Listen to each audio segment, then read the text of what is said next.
સુરતના લીંબાયત વિસ્તારમાં મિસ્ત્રી કામ કરતા યુવકને સ્થાનિક ટપોરીએ લૂંટી લેતા ગણતરીના દિવસોમાં પોલીસે તેને પકડી પાડી કાયદાનો પાઠ ભણાવ્યો હતો। લીંબાયત સરકારી મરાઠી સ્કૂલ પાસે દહીં હાંડીના પ્રોગ્રામ વેળા રિક્ષા ચાલક સાથે ઝઘડો ન કરવા જણાવતા મિસ્ત્રી કામ કરતા યુવકને સમાધાનના બહાને ગલીમાં લઈ જઈ 2000ની રોકડ લૂંટી લેનારા ટપોરીની લીંબાયત પોલીસ દ્વારા ધરપકડ કરવામાં આવી છે। લીંબાયત પોલીસ સૂત્રો દ્વારા પ્રાપ્ત થતી વિગતો મુજબ સંજયનગર સર્કલ પાસે આસ્તિકનગર 1 માં રહેતો યુવક છૂટક મિસ્ત્રી કામ કરે છે। ગત તારીખ 28ની બપોરે 12:30 વાગ્યાના અરસામાં રામ મંદિરની ગલીમાં આવેલી સરકારી મરાઠી સ્કૂલ પાસે ચાલતા દહીં હાંડીનો પ્રોગ્રામ જોવા ગયો હતો।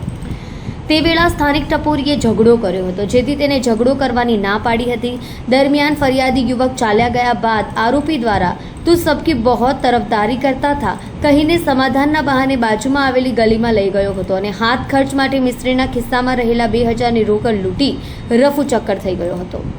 જે મામલે લીંબાયત પોલીસ મથકમાં ટપોરી વિરુદ્ધ ફરિયાદ નોંધાવવામાં આવી હતી। ફરિયાદ સંદર્ભે પોલીસે ટપોરીની ગણતરીના દિવસોમાં ધરપકડ કરી હતી।